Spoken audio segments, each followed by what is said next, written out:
listening to the Rainmaking Podcast,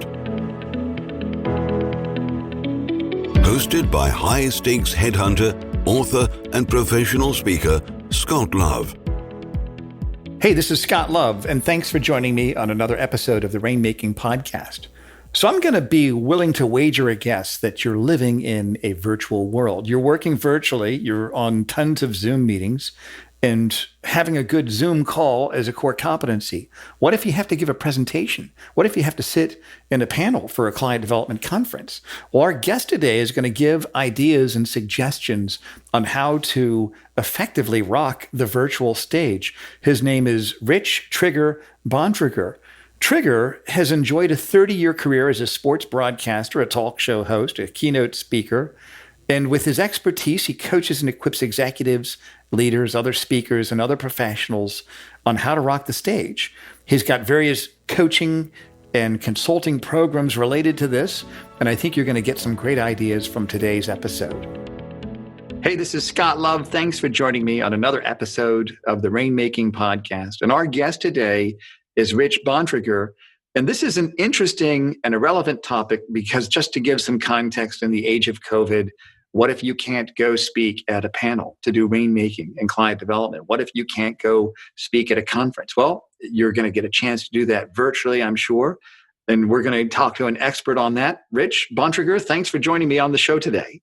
Hey, Scott, great to be here. It's always a good time to talk about virtual stage presence and how to better rock the stage. Absolutely right. We need some help in that area. Everybody does. Nothing worse than seeing smart people sitting in the dark on Zoom calls. You know what I mean? The world has changed and people are having to learn and adapt with it very quickly. And for a lot of people, Scott, it's very scary to step on camera, step on stage. So my whole job is to make it easy and fun for people. That's great. And you've been at this for a while. Kind of give us some background. What did you start at in your career at an early age, and how did you end up to your expertise, have this expertise in this area? Yeah, so I've got almost 30 years of broadcasting experience. Sports broadcasting. Was in college, became a sports broadcaster. The funny thing is, Scott, is I have always lived with a horrible stutter. My mother stutters and I stutter. And going way back in the day, my broadcast professor said, great voice, but no one will ever hire you. And I literally said, yeah, I'm going to prove you wrong. I cannot do hard news. I will not be the hard news journalist, but I found sports play-by-play, interview shows. I can ad-lib, have fun. And out of that was born an amazing 30-year career. And then public speaking came out because they call broadcasters to go be MCs and be hosts. And it just continued to grow and morph. Several years ago, I created my YouTube channel. So that was my beginning of the virtual stage. And then, of course, COVID hit and this whole how to rock the virtual stage was born. And now I'm giving back and sharing from my 30 years of speaking and broadcasting because whether you know it or not, we're all broadcasters now. The minute you have a podcast, the minute you have a webinar show, you're a broadcaster. And there's different things you can do to enhance your skills to really better totally rock the stage. That's great. Yeah, and you're right. Even if somebody in professional services has to do a Zoom call with their clients and all that, you know, they're kind of broadcasting in that regard also, right, Rich? Yes, and they don't even realize it. The Zoom box has become one of the biggest platforms, and you can either be in a Zoom type platform, whether it's Google or Zoom. You can be in those platforms and you can really blow it, or you can raise the engagement level and do things like you would on a stage or on a show, and you can enhance everything you do tenfold. And literally, people on the other side of the room will feel more empowered. They'll feel more energized with you, and they will actually have the information stick better because you are performing better through the camera lens. That's great. So what do you think are some of the pitfalls, the mistakes that people make when trying to do webinars or virtual presentations or virtual conference calls? How long do we have again? Right. No. Number one is they go too long. The number one thing is we are pivoting from the boardroom to whatever organization you are in. You're trying to go back to 2-hour structural meetings, planning meetings. This is not designed for that. Again, going from broadcasting, we have worked in soundbite. The soundbite culture, as I call it, is now permeating every form of industry. Less is more. You can come back and give more information. You can do a second touch. You can do it more creative, but you do not want to have a 2-hour Zoom meeting. Everyone will get Zoom fatigue. They will get bombed out. They'll be on their smartphones, they'll be playing with the dog, or whatever it is. You cannot hold attention. So one of the biggest things I tell people is you need to chunk it, chop it up into lesser information in smaller bites so they will stay with you. The other thing, of course, is the camera angle. Camera angles looking down on you from head down don't work. Camera angles coming up your nose don't work. The lighting in the room, if you have those shadows on your face and you look like the ghosted guy that's being interviewed by the CIA, that doesn't work. Mm-hmm. So those are some of the things that people just right now are not even thinking about. And that's what I coach. I literally help you enhance your environment, but also enhance your presentation so you don't go 2 hours. So we can talk about some of these things kind of point by point, right, Rich? Yeah, break them all down anytime you want to. So let's kind of do that then. The first question I have, let's just say, and there's different levels. If I'm a partner and I'm having conference calls with my colleagues and my clients, I don't need a fancy camera. What are the things, what's kind of the minimum thing that I would need to give effective virtual video presentations and conference calls? Yeah, great question, Scott, because basically people are freaking out and spending more money than they need to right now. You don't have to go blow big money. You can start with your laptop. You can start with your tablets. But the thing is, you want to make it sit up eye level. Prop it up in a box. No one's ever going to see it. I've seen crates, shoe boxes. I've seen it all, books. But get it up to eye level. So start with whatever apparatus you have. The second thing is you want to have that good lighting. The best, cheapest, free lighting is open up your window and face your face toward the sunlight. Natural lighting is always the better one. And then no one will ever know that you're looking out the window. Here in Colorado, I've got the mountains. So when I look out my window, I got a great scene to do these interviews. Then the next thing would be your microphone. You can't just do your straight laptop. It will pick it up, depending on how of a room you're in. But if you go out and buy a inexpensive lapel microphone, $35, $40, get them on Amazon very inexpensively. But those are probably the big three you need to have to make it better than you're sitting in your living room and you have that massive room and the audio and the video and everything just don't look good. And so tell me then about this lapel microphone. What's the point? Why can't we just use the speaker that's on the actual camera itself that sits on top of my PC? Well, you can do that. It depends on how tinny that sound is. So record yourself, practice recording, listen to it, and that will pick up the room sound. Now, the lapel microphone will be on your chest, which I'm wearing one right now, and that picks up your chest cavity sound. It's a richer, deeper sound. It also does not pick up the entire room. It's more of a straight shot. You can also do the over-the-ear one that I use when I'm on stage, and that one really is right in front of your mouth. It keeps my hands, so I can use hand gestures and talk hands-free, and that also picks up a more cleaner, more really robust sound. So the further you are from the microphone, the more air and space you will pick up, the more attached to you the microphone is, the richer the sound is going to be. So between the lapel and the over-the-ear one, what do you recommend? If you're just doing podcasts, simple interview shows, the lapel mic works really, really well. Right. For me, I really like the over-the-head. I've been doing it for so long. I've just gotten used to having the thing there. If I have a handheld microphone, which, again, a studio microphone, being a broadcaster, I've always had a studio mic. I use that a lot as well. So you can get a tabletop mic and use that. Normally, they're like a USB now. You plug them right into your laptop. Right. But if I have to hold a microphone in a live presentation, I lose part of my presentation. I need to be hands-free. Right. 70% of what you say is with your body. So more people are getting tangled up in technology, and their body is being shut down on communication. My goal is to help you free up your body to fully communicate. That's great. So if there's somebody, let's say whoever's listening to this is in professional services and they're giving a speech and they want to make it a little bit less of them just sitting at their computer, and they want to be more interactive. They want to use their hands. They could get the microphone. They could have the camera angle the way you suggested. What about the background? I know Zoom offers different backgrounds, but then you see it and people aren't using green screen, so it just looks kind of funky. What do you recommend in terms of what should be behind us? Well, let me take that one step further. So if they're going to present like you're describing, more of a presentation, stand up, get out of your chair, use that lapel microphone to give you the freedom to move around. Because you standing up will transform your presentation radically from the last guy that was still sitting at his office desk. If you want to really rock it, you'll have the full energy. You'll feel like you're presenting on a stage. It transforms so much. Then when you go to the screen, yes, the Zoom one is completely digital and you will disappear. Also, if it's a digital screen, avoid green. Green always has a harder time on camera.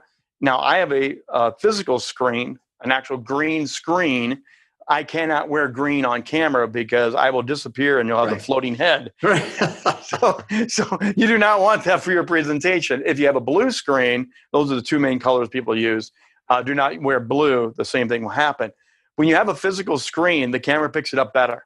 So I do not have that fuzzy outline with the hair and the glow, and my arms do not disappear. So I always recommend you don't have to spend a ton of money again, Scott. You can go to Walmart, get some green fabric, and literally thumbtack it on your wall if you want, and you have a green screen studio. Very inexpensive, and it will work well with your cameras. And so when I saw you on video, and you and I did our Zoom call, when I've even seen you on other meetings that are Zoom related, your background looks like it's this really nice kind of the Tonight Show style curtain that's behind you, but that's not actually a curtain. Is that correct? No, that is a digital curtain, but I've had many compliments of, wow, is that physical or digital? I spent time to go find that right curtain, the right lighting, and it really does look like that Tonight Show type of thing. And that was very intentional for my branding, for my marketing, and for the effectiveness. Too many people are doing cluttery. They're trying to be creative with their backgrounds. Less is more because you are the star, not your background. Right. I saw one speaker that actually had a physical curtain in her ceiling that kind of just like a curtain, like the curtain runner and all that, and actually got a professional curtain behind her. What do you think about that? So you can also do that. Physical stage. Yeah, physical stages are very good.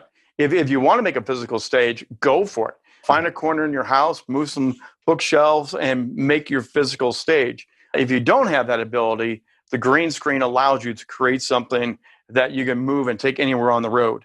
So with your green screen, what do you have? I've seen some on Amazon where it's a circle that sits right on top of your chair, right behind you. Do you have to worry about shadows? What have you done, and what have you done with your green screen? I've already tripled my green screen space. Right. I've literally gone from a very small corner to now I have L'd off 2 walls, and I can do a full keynote. I can go deep back on stage. I can go side to side, depending on where I place my camera. So I've created a full performance stage, and that blue backdrop that you're describing covers the entire thing. Oh, wow. And that gives me the freedom to literally walk and talk and do hand gestures instead of just being locked in a stationary position. So you can expand. I just went to Walmart, seriously, and I spent about $50 on green screen and put it up on my wall. I literally converted half my studio into a real TV production studio now. So what did you do? Paint the walls or just hang? No, I just literally put that fabric up on the wall. Oh, wow. You just got cheap $30 Walmart fabric? Yeah. Like, what do they have it in the green screen section or something, or what?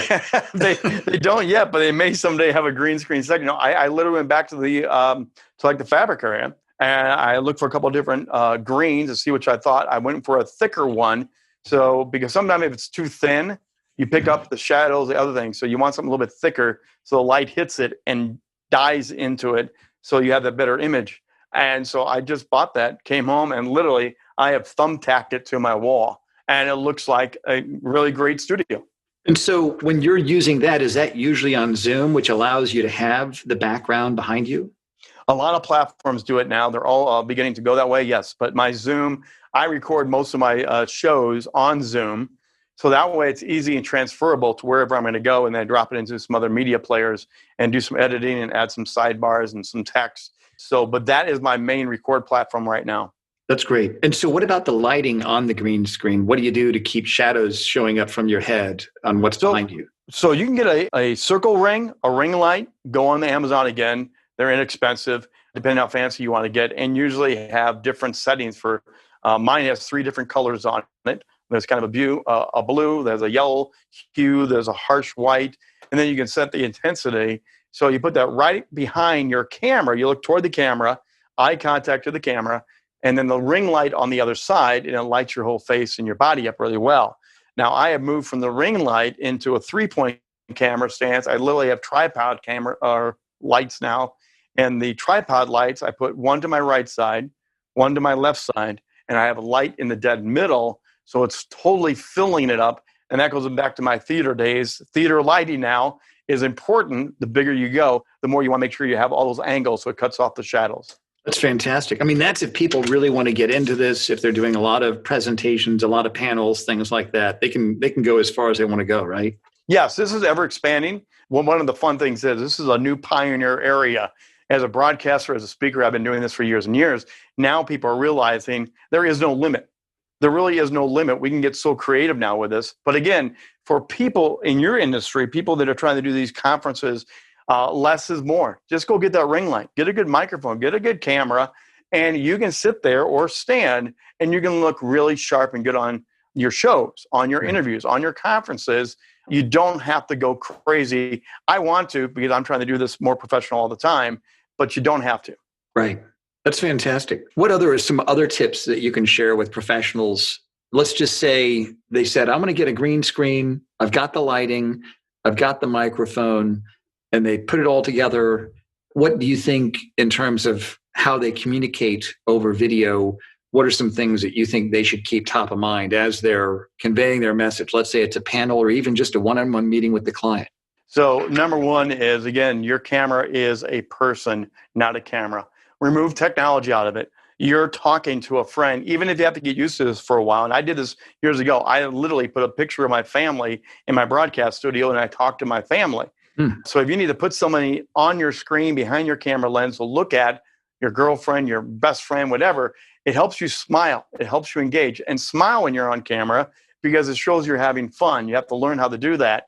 The other thing is stand up and present because your hands are a part of your communication. When you're sitting down, you're restrained and you're shrinking into the box. Instead, stand up and present like you would a regular keynote, regular business meeting where you have the clicker and, just do what you naturally do, but just realize you need to be on the camera, framed up, eyeball to eyeball, make sure your eye contact is there. And then you need to slow down your speech. This is one that I had to learn because of my stutter and because of broadcasting. You talk way too fast because you get very excited. You may get nervous. You're passionate about your information. You can have energy, but if you talk too fast, you get lost in the shuffle and people will not stay with you. Right. So pace your speed, find your rhythm, and then use that to your advantage as you learn to use your voice. This is great, Rich. You've got some great ideas here. Let's say that I'm talking, what do you think are some of the more common platforms beyond Zoom that conferences are using now? For example, I'm on the board of a trade association, and I can't remember the name of the platform, but it's a platform I'd never heard of before, but the whole conference is going to be managed through that. What are some of the other ones that you've seen are being used for conferences right now? Well, Google Meets is probably one of the biggest ones besides Zoom's. Google Meets does have its limitations. They're trying to advance it, but because everyone they actually use Gmail. They're using all the other documents. People are trying to stay within the Google suite. That's an easy one, but they seem to have glitches with it, honestly, and I do not like that platform. There's a thing called Teachable, which you can run like your own academy, your own programs. You can stream it live. You can bank your interviews and do it as pre-packaged material. So you can have your own suite on Teachable. There are so many emerging right now. I'm actually working with an individual that has created a virtual conference hall. So you're on a video camera, but you're also looking at the conference floor from up above, from ceiling down to the floor. You have tables. You can see who's there by their nickname or their real name on their icon. You can actually put your information. You can click on an icon and it would say Scott. There's your LinkedIn page. There's your business telephone number. But you can also literally conference each other by tagging each other and go have a private conversation in the conference hall. Interesting. And there are so many platforms emerging like that because people are realizing you don't just want to have it be a stationary thing. You want to make it an event now. Right. So we're moving to event-based interactive environments. And to me, that's part of the excitement. Zoom got us all started. And now the creative side is coming into how do we make this more engaging and more realistic as we're really out there rocking the stage. Right. Is there any sort of etiquette or other best practices we should keep in mind if we're on these types of meetings? One of them is mute your microphone while other people are speaking. The background sound is really distracting. Have respect for each other. When we all got on back in April and May, everyone jumped on in their pajamas. Everyone jumped on with whatever was in the background. And that's another thing. Set up like you're professional. Come to work, show up dressed for work, and be professional. The etiquette thing began to grow very quickly. We kind of had that fun for a while, and people realized, you know what? It's affecting the work attitude. Right. It's really affecting the engagement. Show up professional. And you learn to mute, raise your hand if you need to. There is a virtual hand in Zoom. You can bring up the virtual hand and wave for your turn. You can bring up your physical hand. That's another thing. Make it fun. One of the things that we used to do back in the office was we used to have theme days. If you want to make your events more fun for your businesses, have a theme day. We did this recently on a call. Had everyone change their names in Zoom. You can edit the name. And what's your favorite superhero? Superman. So yeah, and so you could put Superman in there. I had Daffy Duck, I had Bugs Bunny, I had the Green Lantern, and it showed your personality while we were doing the event. That changes this into personal engagement. It turns it into a much more realistic, fun conversation. You can do virtual Fridays and say, everyone bring up your favorite TV show on your green screen. And so you could literally have, like I had Magnum PI's bench or beach one day. Right. And you could see Magnum's PI's beach. And people had different places to create an environment of fun while you talk business. That's great. What a great idea, Rich. So let me ask you with the curtain thing, because I really like that curtain that you have. Is there an image directory you can go to get those? Like, where did you get your image? Where can you find things similar to that? So I have a great free resource for you. It's called Canva, Canva.com. Canva. You can have a free version of that. It is made for creating your Instagram graphics, your Twitter graphics. They have a whole bank of images that you can use. And that's where I first found the blue screen, the use for my green screen. Yeah. But I now use that literally every day. I'm creating for posts, backdrops, advertisements. You can put text on it. You can layer it with images. You can take a photo of you standing someplace, and it will digitally map out the other images, and you can have a clean picture of you for your headshot. Wow. Canva.com is a great resource. Again, free tools that help you look way better for all your presentations going forward. This is great, Rich. So kind of in closing here, what do you think would be 3 action steps people can take to kind of get started on building this, building more competency with how they do virtual presentations? Yeah, that's perfect, Scott.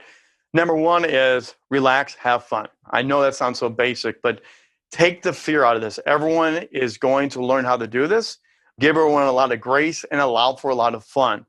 Mistakes right now are not a bad thing. You're going to learn by trying. Right. Number 2, if you're trying to get comfortable on camera, if you want to make your presentations better when you go live, practice and record yourself. We used to stand up in front of a mirror and talk to the mirror. You can talk to your iPhone. You can talk to your tablet and delete it and delete it and delete it. No one ever knows how much you practice to look good on camera. Mm-hmm. It removes the fear. It helps you look better. So practice off camera, private 101. And finally, I would say pick one of those things that the microphone or the camera or the lights, which one are you going to start to build your studio? Don't go waste all the money and do all of them at once. That's overload. Pick out one that you think is best for your situation. It might be the green screen. And say, okay, here's where I'm going to start and work with that, get used to that. And then if you want to add on, move to the next thing. But keep it simple. This is great, Rich. Now tell us about the offerings that you have. What do you do that people here that are listening can reach out to you and hire you for? And we'll put all of your information on the show notes. Yeah, certainly. I would love to give everyone, Scott, a free 30-minute consultation. Wow. I have what I call laser coaching. Laser coaching is one-on-one. This is not a program. It is customizable to you and to your needs.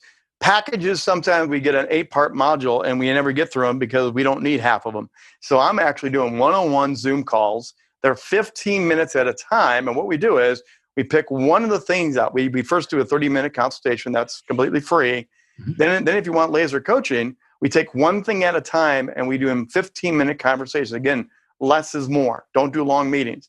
So I may say, hey, Scott, why don't you go work on your introduction for your next talk? You work on your introduction.